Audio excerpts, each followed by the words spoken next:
আল্লাহর নবী ঈসা আলাইহিস সালাতু ওয়াস সালাম ওই ব্যক্তিকে ডেকে ডেকে বললেন, হে ভাই, আপনারা তো এই জায়গার মধ্যে বসবাস করেছিলেন। ওই ব্যক্তি ডেকে ডেকে বলে, হে আল্লাহর নবী ঈসা, আমরা সবাই এখানেই বসবাস করেছিলাম। ঈসা আলাইহিস সালাতু ওয়াস সালাম ডেকে ডেকে বলেন, তাহলে তোমরা কি এমন গুনাহের কাজ করেছিলে? তোমরা কি এমন গুনাহ করেছিলে যার কারণে আল্লাহ রাব্বুল আলামিন তোমাদেরকে ধ্বংস করে দিয়েছে, তোমাদের উপর আযাব নিক্ষেপ করেছেন? হযরত ঈসা আলাইহিস সালাতু ওয়াস সালামকে ডেকে ডেকে বলেন, হে আল্লাহর নবী ঈসা, আমাদের ভিতরে দুইটি বদ অভ্যাস ছিল। এই দুইটি বদ অভ্যাস থাকার কারণে আল্লাহ রাব্বুল আলামিন আমাদেরকে ধ্বংস করে দিয়েছেন, আমাদেরকে জাহান্নামের মধ্যে গ্রেফতার করেছেন। হযরত ঈসা আলাইহিস সালাতু ওয়াস সালাম জিজ্ঞাসা করলেন, তোমাদের ভিতরে কি এমন দুইটা বদ অভ্যাস ছিল যার কারণে আল্লাহ রাব্বুল আলামিন তোমাদেরকে আযাবের মধ্যে নিক্ষেপ করেছে? তখন সেই জনপদ থেকে আওয়াজ আসলো, হে আল্লাহর নবী ঈসা, আমাদের ভিতরে যে দুইটা বদ অভ্যাস ছিল, এক নাম্বার হলো আমরা দুনিয়াকে অনেক বেশি ভালোবাসতাম। কি করতাম? আমরা দুনিয়াকে অনেক বেশি ভালোবাসতাম। অর্থাৎ কিতাবের মধ্যে আসে, দুনিয়ার অর্থ সম্পদ, টাকা পয়সাকে আমরা অনেক বেশি ভালোবাসতাম। ঈসা আলাইহিস সালাতু ওয়াস সালাম বলেন, তাহলে তোমাদের সঙ্গে কি করা হলো, কি রূপাচরণ করা হলো? তারা বলতে লাগলো, হে আল্লাহর নবী ঈসা, আমরা দুনিয়াকে এমন ভালোবাসতাম, অর্থ করি টাকা পয়সাকে এমন ভালোবাসতাম, যদি আমরা টাকা পয়সা কামাই করতে পারতাম তাহলে আমরা অনেক খুশি হইতাম। আর যদি আমাদের কাছ থেকে টাকা পয়সা চলে যাইতো তাহলে আমরা অনেক মন খারাপ করতাম। আর এই টাকা পয়সা কামাই করার ক্ষেত্রে আমরা হারাম বুঝতাম না, হালাল বুঝতাম না, মানুষের হক বুঝতাম না, জুলুম বুঝতাম না, অন্যায় বুঝতাম না। আমরা শুধু টাকাই বুঝতাম। টাকাকে কামাই করার জন্য আমাদের জীবনকে বিসর্জন করে দিয়েছি। এই জন্য আল্লাহ রাব্বুল আলামিন আমাদেরকে আযাবের মধ্যে গ্রেফতার করেছেন। আলহামদুলিল্লাহ, ইন্নাল হামদুলিল্লাহি নাহমাদুহু ওয়া নাস্তাঈনুহু ওয়া নাস্তাগফিরুহু ওয়া নু'মিনু বিহি ওয়া নাতাওয়াক্কালু আলাইহি ونعوذ بالله من شرور أنفسنا ومن سيئات أعمالنا من يهده الله فلا مضل له ومن يضلله فلا هادي له أما بعد فقد قال الله تبارك وتعالى في كلامه المجيد وفي فرقانه الحميد وقضى ربك ألا تعبدوا إلا إياه وبالوالدين إحسانا صدق الله العظيم وصدق رسوله النبي الكريم ونحن على ذلك من الشاهدين والشاكرين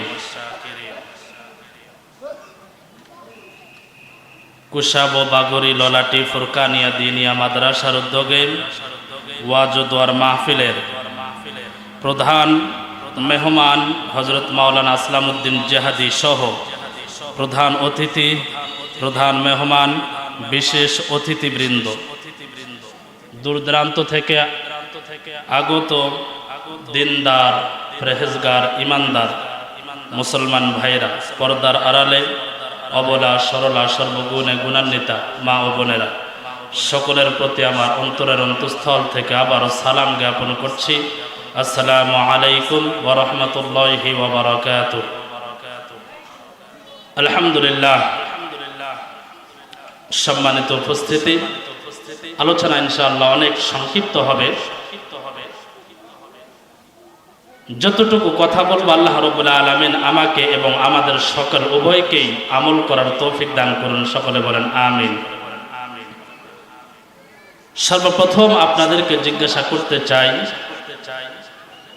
যে মাহফিলের মধ্যে আমরা এসেছি এই মাহফিল হচ্ছে কোরআনের মাহফিল, তাই না? যার উদ্যোগে মাহফিল দেওয়া হয়েছে সেই মাদ্রাসা হচ্ছে কোরআনের মাদ্রাসা। কথা বলেন ঠিক কিনা? কোরআনের মাদ্রাসায় কোরআনের মাহফিল, এজন্য কোরআন থেকেই কথা বলতে হবে। কোরআন থেকে যদি কথা বলতে যাই তাহলে হয়তোবা কারো মনে আঘাতও লাগতে পারে, ঠিক কিনা? তাতে আমাদের করার কিছু নাই। আর যদি কোরআনের বিধান সম্পর্কে জানার পরে, আলোচনা করার পরে যদি আমাদের কারো মন খারাপ হয়ে যায়, যদি কারো মনের মধ্যে আঘাত লেগে থাকে, তাহলে আল্লাহ তাআলা বলেন, যালিকা বিআন্নাহুম কারিহু মা আনজালাল্লাহু ফাআহবাতা আ'মালাহুম। এ দুনিয়ার মানুষেরা, আল্লাহ তাআলা বলেন, আমি আল্লাহ রাব্বুল আলামিন যে বিধান নাজিল করেছি, যে গাইডলাইন নাজিল করেছি, যে কিতাব নাজিল করেছি, এই কিতাবের কোনো একটি আয়াত অথবা কোনো একটি অংশ অথবা একটি জের জবর নোক্তা পর্যন্ত যদি তোমাদের কারো ভালো না লাগে, আর তোমরা যদি প্রকাশ করো কোরআনের আইন আমাদের ভালো লাগে না, কোরআনের কানুন আমাদের ভালো লাগে না, কোরআন অনুযায়ী জীবন পরিচালনা করব এটা আমাদের ভালো লাগে না, তাহলে আল্লাহ রাব্বুল আলামিন সূরা মুহাম্মাদের মধ্যে জানাই দিতেছেন, যালিকা বিআন্নাহুম কারিহু মা আনজালাল্লাহু ফাআহবাতা আ'মালাহুম। হে দুনিয়ার মানুষেরা, কোরআনের আইন তোমাদের ভালো না লাগলে তাহলে জেনে রেখো, যখনই তোমরা মনে করবে কোরআনের আইন তোমাদের ভালো লাগতেছে না, আমি আল্লাহ রাব্বুল আলামিন সঙ্গে সঙ্গে তোমাদের জীবনের যতগুলো নেক কাজ করেছো আমি আল্লাহ তাআলা ধুলি কণায় পরিণত করে দিব। বলেন না নাউজুবিল্লাহ। আমার আপনার করার কিছু নাই। এজন্য কোরআনের আলোচনা অনেককেই ভালো নাও লাগতে পারে, ঠিক কিনা? না লাগলে আমাদের কোনো করার নাই। যেহেতু কোরআনের মাহফিল, কোরআনের মাদ্রাসা, যেই মাদ্রাসার মধ্যে দুনিয়ার শ্রেষ্ঠ মানুষ বানানো হয়, কথা বলেন ঠিক কিনা? এই মাদ্রাসার মধ্যে দুনিয়ার শ্রেষ্ঠ মানুষ বানানো হয়। মানুষ বলে, হুজুর ভালো মানুষ তো খুঁজে পাই না। আহারে, ভালো মানুষ খুঁজে পাবেন কেমনে? আপনার সন্তানকে মাদ্রাসায় দিয়ে দেখেন, আপনার সন্তান পৃথিবীর ভালো মানুষ হয়ে যাবে। চিৎকার দিয়ে বলেন না সুবহানাল্লাহ। আমরা তো ইমাম সাহেব মানুষ, অনেকে আমাদের কাছে আসে, আমরা বিভিন্ন জায়গায় যাই, বাংলাদেশের বিভিন্ন প্রান্তে অনেকেই আমাদের কাছে এসে বলে, হুজুর সন্তানটাকে মানুষ বানাইতে পারলাম না, সন্তানটা আজকে গাঁজাখোর হয়ে গেছে, সন্তানটা ডাইলখোর হয়ে গেছে, সন্তানটা মদখোর হয়ে গেছে, হুজুর সন্তানটা নেশাখোর হয়ে গেছে, হুজুর সন্তানটা আমার কথা শোনে না, আমি সন্তানটাকে নষ্ট করে ফেলেছি। বলবো, বাজান, ও বাজান, আপনি জানেননি আপনার সন্তান নষ্ট হওয়ার কারণ আপনি নিজেই। কথা বলেন ঠিক কিনা? আপনার কারণে আপনার সন্তানটা নষ্ট হয়ে গেছে। আপনার সন্তানকে যদি এরকম মাদ্রাসার মধ্যে ভর্তি করায় দিতেন, মাদ্রাসার মধ্যে ভর্তি করানোর পর আপনার সন্তানটা কোরআন পড়তো, কোরআন বুঝতো, কোরআন অনুযায়ী জীবন পরিচালনা করত, কোরআন অনুযায়ী চলাফেরা করত, কোরআন অনুযায়ী মানুষের সঙ্গে সম্পর্ক গড়ত, কোরআন অনুযায়ী মানুষের সঙ্গে কথা বলতো, তাহলে দেখতেন আপনার সন্তান দুনিয়ার মধ্যে সব থেকে শ্রেষ্ঠ মানুষ হয়ে যাইত। চিৎকার দিয়ে বলেন না সুবহানাল্লাহ। ভালো মানুষ খুঁজে পায় না। সুলতান মাহমুদ গজনবী রহমাতুল্লাহি আলাইহি, তিনি ফিলিস্তিনের বাদশা ছিলেন। কোন জায়গায়? ফিলিস্তিনের বাদশা ছিলেন। সুলতান মাহমুদ গজনবী রহমাতুল্লাহি আলাইহি, তিনি একদিন ওনার রাজপ্রাসাদে যাওয়ার জন্য ঘোড়ার উপর সওয়ার হয়ে ওনার সেনাবাহিনীদেরকে নিয়ে রাস্তা দিয়ে যাইতেছিলেন। যাওয়ার সময় যখন তিনি ওনার শহরের মধ্যে, কাবুল শহরের মধ্যে যখন তিনি প্রবেশ করবেন, প্রবেশ করার দ্বারেই শহরের বাইরে দেখে রাস্তার মধ্যে, পৌরসভার রাস্তার মধ্যে লাইটের নিচে একজন ছোট্ট একটা সন্তান বসে বসে কুরআনুল কারীম তেলাওয়াত করতেছেন। সুলতান মাহমুদ গজনবী রহমতুল্লাহি আলাইহি তিনি ঘোড়ার থেকে নেমে পড়লেন, দৌড় দিয়ে গেলেন ওই সন্তানের কাছে। যাওয়ার পরে লক্ষ্য করে দেখে সন্তানটা কনকনে শীতের মধ্যে, ঠান্ডা লাগতেছে, ঠান্ডার পোশাক পরিধান করে নাই, পায়ের মধ্যে জুতা নাই, ঠান্ডার পোশাক নাই, সে বসে বসে কুরআনুল কারীম তেলাওয়াত করতেছে। সুলতান মাহমুদ গজনবী রহমতুল্লাহি আলাইহি ডেকে ডেকে বলে, বাজান কি তোমার পরিচয়, কোথায় তোমার বাড়ি, কোথায় তোমার ঘর, কোথায় তুমি থাকো? এই জায়গার মধ্যে বসে বসে কুরআনুল কারীম তেলাওয়াত করতেছো, ব্যাপারটা কি বুঝলাম না। ওই সন্তান ডেকে ডেকে বলে, চাচা আমি এতিম, ওই যে গ্রাম দেখা যায় ওই গ্রামের মধ্যে আমার বাড়ি, ওই যে মাদ্রাসা দেখা যায় ওই মাদ্রাসার মধ্যে আমি লেখাপড়া করি, আমার মা মাদ্রাসার মধ্যে আমাকে ভর্তি করায় দিয়েছে, আমার বাবা নাই, আমি এতিম গরিব মানুষ, আমার মা অনেক কষ্ট কইরা আমার লেখাপড়ার টাকা জোগায় দেয়। কিন্তু চাচা আপনি জানেননি আমি যে একটা হারিকেন কিনবো, এই হারিকেন কেনার টাকাও আমার কাছে নাই। আমি যে সাথী ভাইয়ের হারিকেনের মধ্যে লেখাপড়া করি, রাত্রিবেলা 10টা বেজে গেলে আমার সাথী ভাই ঘুমিয়ে পড়ে, আমার মাথার একটু ব্রেন কম, এরকম ছাত্র আছে না নাই? মাদ্রাসার মধ্যে থাকে কিনা? গরিব মানুষ, ব্রেন কম, এরকম মানুষ, এরকম ছাত্র থাকে কিনা? ডেকে ডেকে বলতেছেন, চাচা আমার সাথী ভাই রাত্রিবেলা 10টা যখন বেজে যায় সে তার হারিকেনটা বন্ধ করে ঘুমায়া পড়ে, আমার সবক হয় না, আর সবক যদি না হয় সকালবেলা হাফেজ সাহেব সবক না দেওয়ার কারণে ধুমধাম করে আমাকে পিটায়। এই জন্য আমি মাদ্রাসার জানালা দিয়ে লক্ষ্য করলাম, লক্ষ্য করার পরে দেখি রাস্তার মধ্যে লাইট জ্বলে। চিন্তা করলাম আমার তো এখনো সবক হয় নাই, পড়া হয় নাই, সকালবেলা যদি পড়া দিতে না পারি হাফেজ সাহেব হুজুর আমাকে ধরে পিটাইবে, যার কারণে চাচা আমি এই জায়গার মধ্যে এসে লাইটের আলোর মধ্যে বসে বসে কুরআনুল কারীম মুখস্থ করতেছি। চিৎকার দিয়ে বলেন না সুবহানাল্লাহ। সুলতান মাহমুদ গজনবী রহমতুল্লাহি আলাইহি আশ্চর্য হয়ে গেলেন, সন্তানটাকে বুকে জড়ায় ধরলেন, ধরার পরে ঘোড়ার উপর সওয়ার হয়ে কাবুল শহরের মধ্যে চলে গেছে। চলে যাওয়ার পর তার রাজপ্রাসাদের মধ্যে সন্তানটাকে বসাইছেন, নিজে নিচের মধ্যে বসে বসে সেই সন্তানকে ডাক দিয়ে বলতেছে, বাজান রে আজ থেকে তুমি আমার রাজা আর আমি তোমার প্রজা। বাবা বলো তোমার কি কি খরচ লাগবে মাদ্রাসার লেখাপড়া করার জন্য?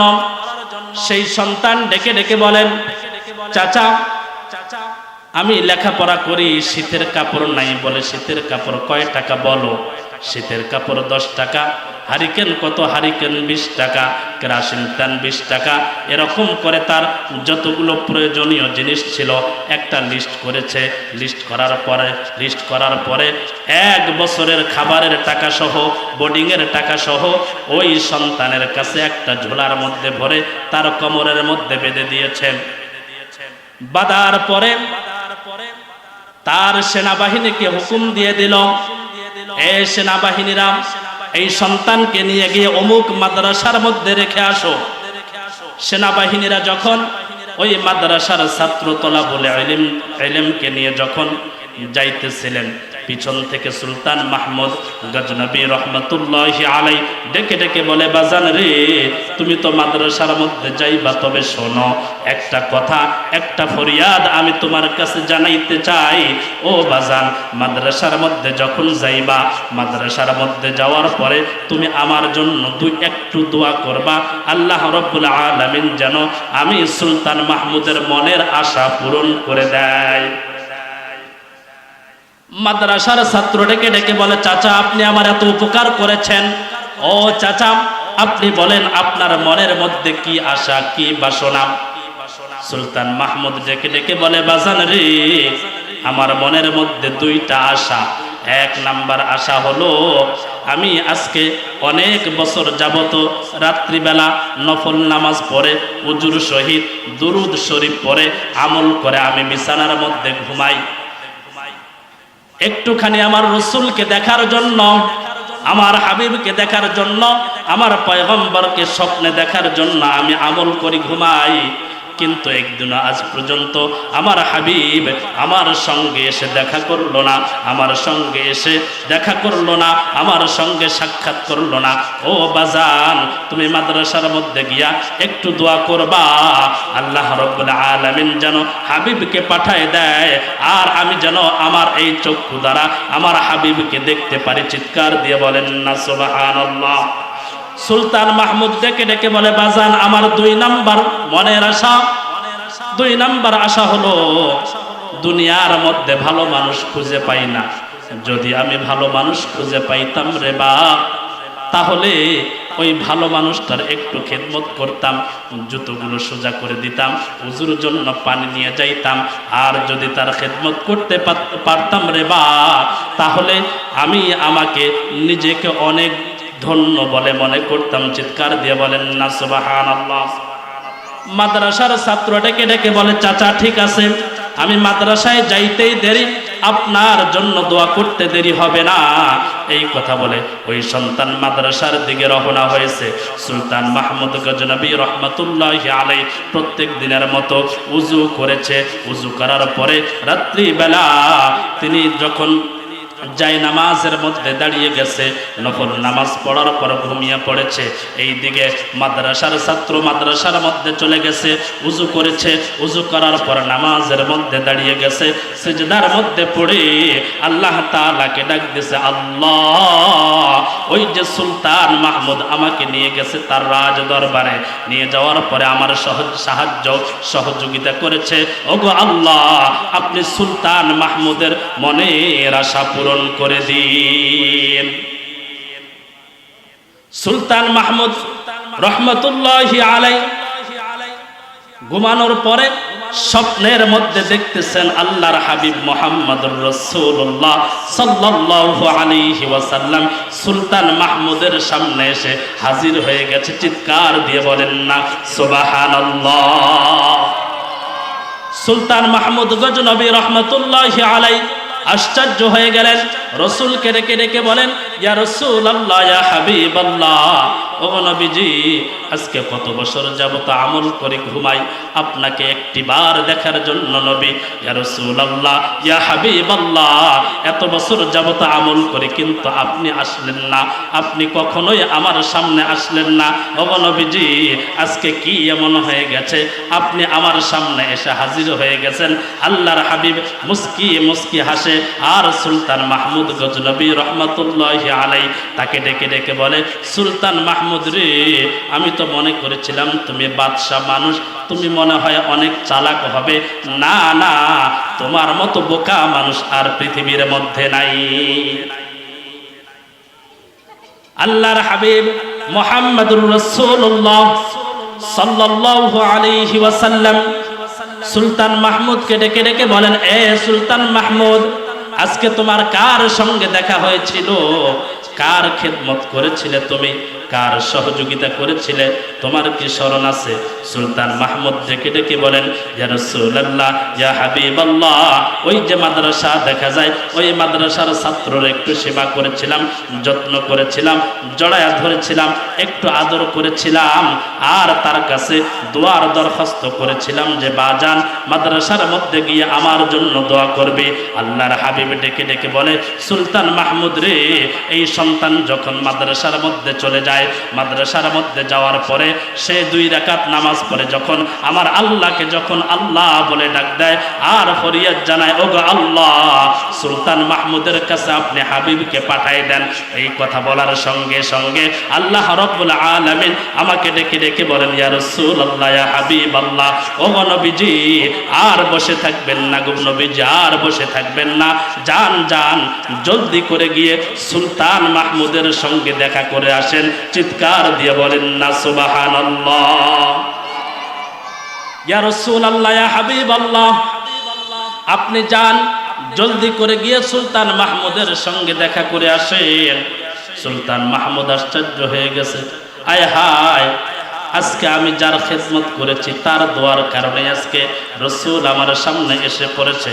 আল্লাহর হাবিব ডেকে ডেকে বলেন, হে সুলতান মাহমুদ রে, তুমি এমন একজন ব্যক্তির কাছে, এমন মানুষের কাছে তুমি দোয়া চাইছো যে মানুষগুলো হলো পৃথিবীর মধ্যে সব থেকে শ্রেষ্ঠ মানুষ। চিৎকার দিয়ে বলেন না সুবহানাল্লাহ। আল্লাহর হাবিব বলেন, তুমি দুইটা দোয়া করেছিলে, দুইটা তোমার মনের আশা। এক নাম্বার, ভালো মানুষের সঙ্গে দেখা যেন হয়, তুমি তার খেদমত করবে। দুই নাম্বার হলো আমি রসুলকে যেন সাক্ষাৎ, আমি রসুলকে যেন স্বপ্নের মধ্যে দেখো।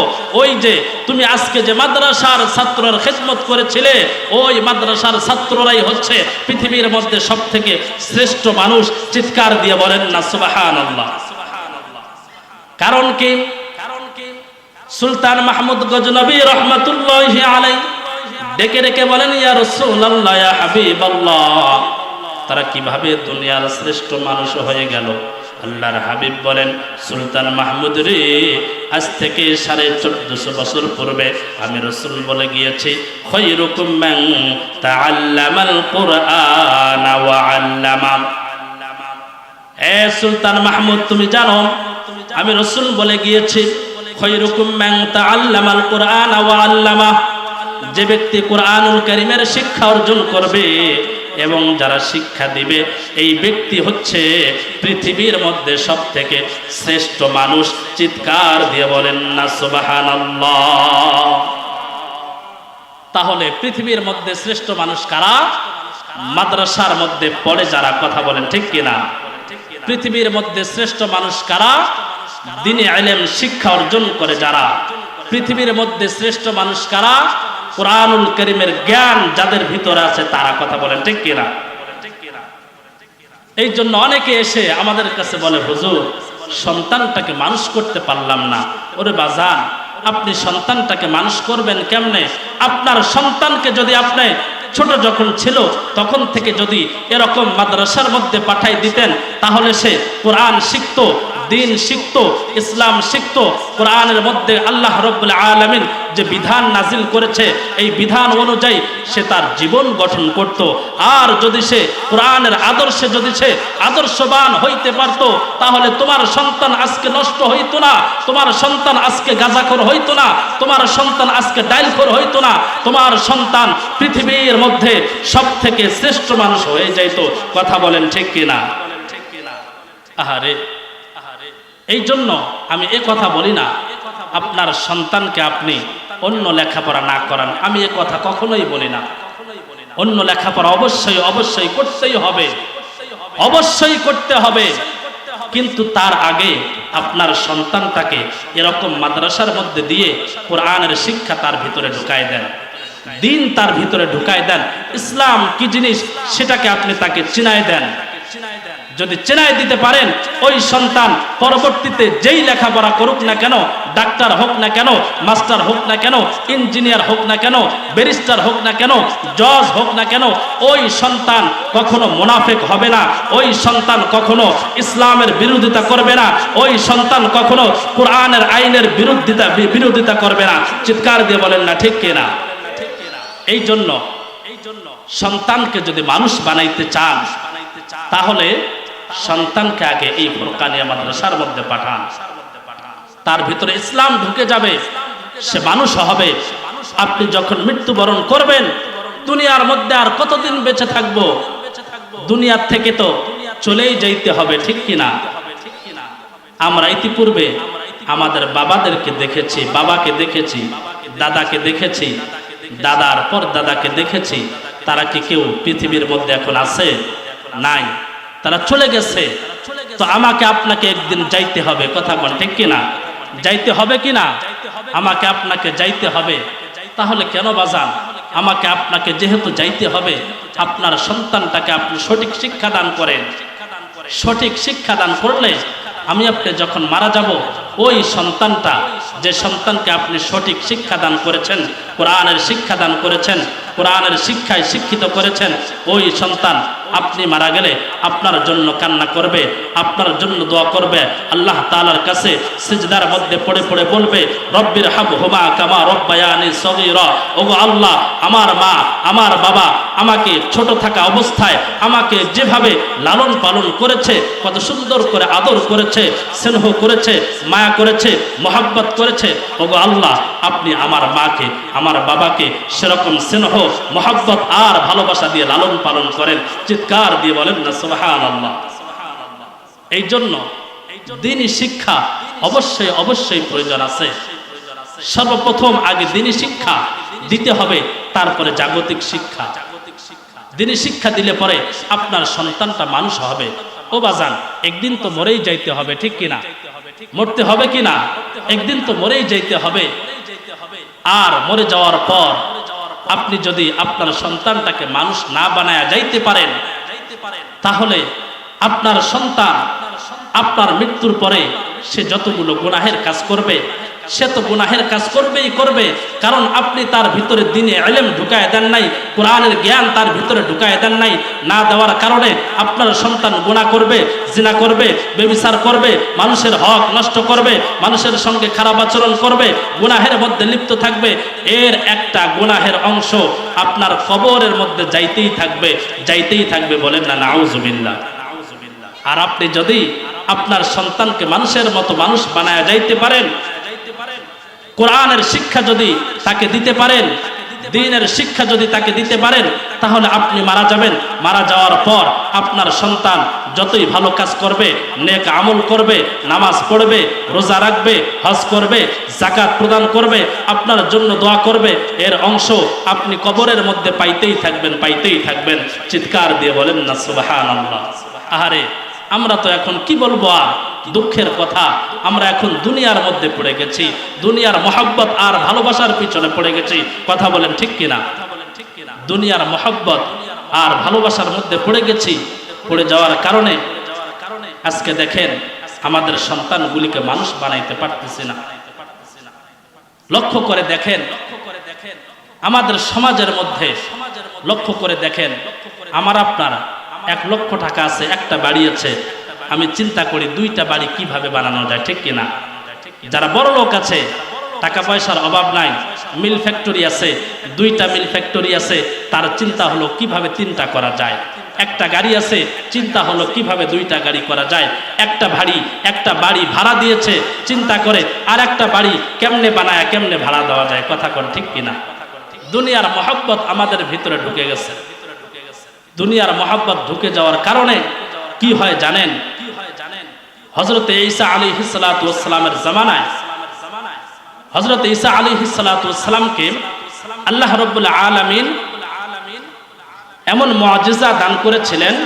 হযরত ঈসা আলাইহিস সালাতু ওয়াস সালাম তিনি যদি কোনো কবরবাসী, যে ব্যক্তি একদিন আগে মৃত্যুবরণ করুক, অথবা 10 দিন আগে, 1 বছর, 10 বছর, 50 বছর পূর্বেও যদি মৃত্যুবরণ করে থাকে, হযরত ঈসা আলাইহিস সালাতু ওয়াস সালাম ওই কবরের পাশে গিয়ে যদি ওই কবরওয়ালাকে ডাক দেয়, হে কবরের মালিক, হে কবরবাসী, হে কবরবাসী, আল্লাহ রাব্বুল আলামিনের হুকুমে উঠে পড়ো, সঙ্গে সঙ্গে ওই মৃত ব্যক্তি জীবিত হয়ে উঠে ঈসা আলাইহিস সালাতু ওয়াস সালামের সঙ্গে কথা বলতেন। চিৎকার দিয়ে বলেন না সুবহানাল্লাহ।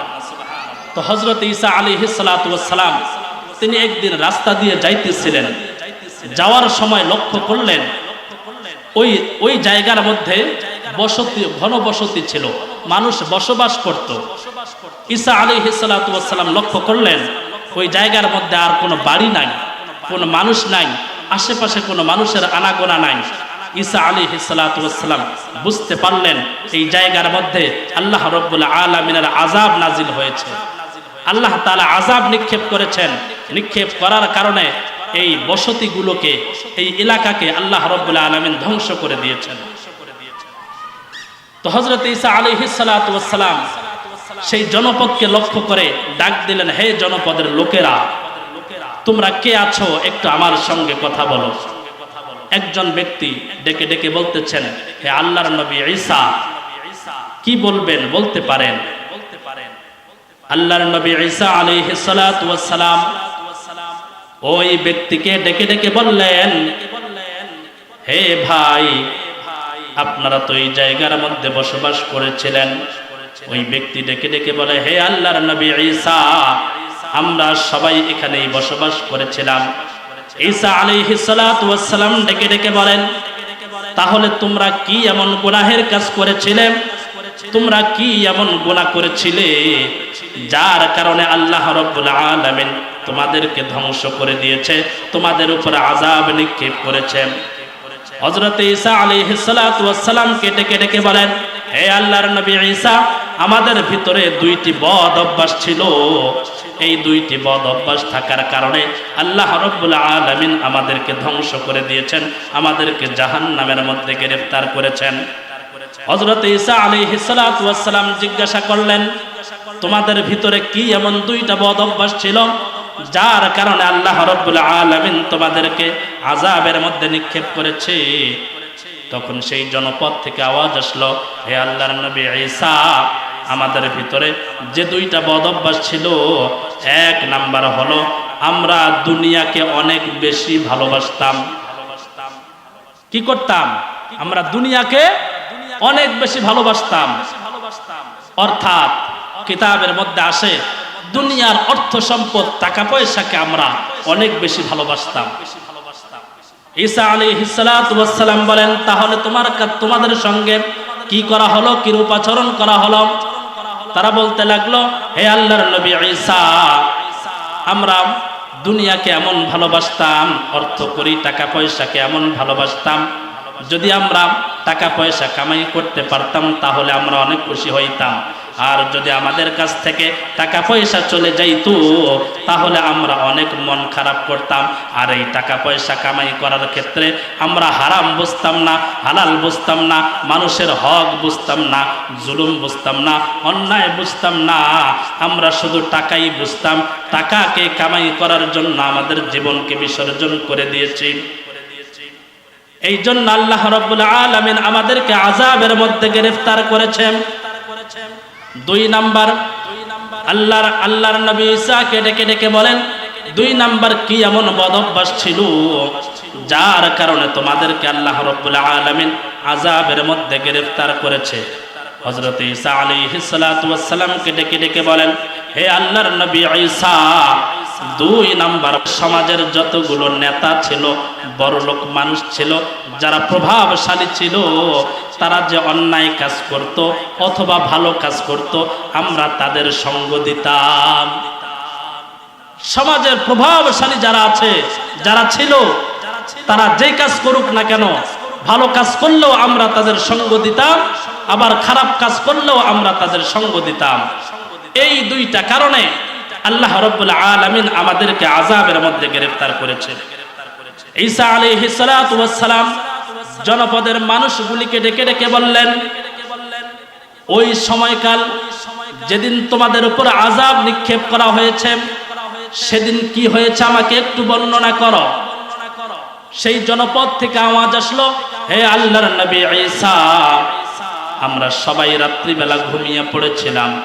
ঘুমিয়ে পড়ার পর সকালবেলা যখন হলো, সকালে যখন আমরা উঠলাম, ওঠার পরে দেখি আমরা হাবিয়ার মধ্যে পৌঁছে গেছি। চিৎকার দিয়ে বলেন না নাউযুবিল্লাহ। হাবিয়া হচ্ছে জাহান্নাম, আমরা জাহান্নামের মধ্যে পৌঁছে গেছি। আল্লাহর নবী ঈসা ডেকে ডেকে বলেন, যদি তোমরা জাহান্নামের মধ্যে পৌঁছে থাকো তাহলে তোমাদের সঙ্গে কিরূপ আচরণ করা হচ্ছে, তোমাদেরকে কেমন আযাবের মধ্যে গ্রেফতার করা হয়েছে? সেই জনপদ থেকে আওয়াজ আসলো, হে আল্লাহর নবী ঈসা, আল্লাহ রাব্বুল আলামিন আমাদেরকে এমন আযাব দিয়েছেন, এমন আযাব দিয়েছেন যেটা সহ্য করার মতো না। কেমন আযাব? আযাবটা হলো, হে আল্লাহর নবী ঈসা, আল্লাহ রাব্বুল আলামিন আমাদেরকে আগুনের মধ্যে চুবায় রেখেছে। তখন ডেকে ডেকে বলেন, হে আল্লাহর নবী, আমাদেরকে আগুনের মধ্যে নিক্ষেপ করা হয়েছে। ঈসা আলাইহিস সালাতু ওয়াস সালাম ডেকে ডেকে বলেন, তাহলে তুমি কেন কথা বলতে, তুমি একাই শুধু কথা বলতেছো, কারণ কি? এই এলাকার মধ্যে, জনপদের মধ্যে বাকি যারা ছিল তারা কেন কথা বলতে পারে না? ওই জনপদ থেকে আওয়াজ আসলো, ওই ব্যক্তি ডেকে ডেকে বলেন, হে আল্লাহর নবী ঈসা, আমি আল্লাহ রব্বুল আলামিন আমাকে জাহান্নামের এক কোণার মধ্যে রেখে দিয়েছেন। এই জন্য আমি কথা বলতে পারতেছি। আর আল্লাহ রব্বুল আলামিন বাকি যারা ছিল তাদেরকে আল্লাহ রব্বুল আলামিন আগুনের শিকল বানাইয়া তাদের মুখের মধ্যে পেঁচায় দিয়েছে, যার কারণে তারা কেউ আর কথা বলার হালতে নাই। ঈসা আলাইহিস সালাতু ওয়াস সালাম ডেকে ডেকে বলেন, তাহলে আল্লাহ তাআলা তোমাকে ওইরকম আযাবের মধ্যে গ্রেফতার করে নাই, কারণ কি? ওই ব্যক্তি ডেকে ডেকে বলে, হে আল্লাহর নবী ঈসা, আমি যখন পৃথিবীর মধ্যে ছিলাম, ওই সমাজের মধ্যে বসবাস করেছিলাম, ঠিক আছে, ওই সমাজের মানুষগুলো যে গুনাহের কাজ করত, যে খারাপ কাজ করত, ওই সমাজের মানুষগুলো অর্থকড়িকে যেভাবে ভালোবাসতো আমি সেরকম ভাবে ভালোবাসতাম না। তারা যে গুনাহগুলো করত আমি সেই গুনাহগুলো করতাম না। কিন্তু আল্লাহ তাআলা আমাকে আযাবের মধ্যে গ্রেফতার করেছে, আমি তাদের সঙ্গে একই বস্তিতে ছিলাম, তাদের সঙ্গেই ছিলাম, যার কারণে আল্লাহ রব্বুল আলামিন আমাকেও আযাবের মধ্যে গ্রেফতার করেছে।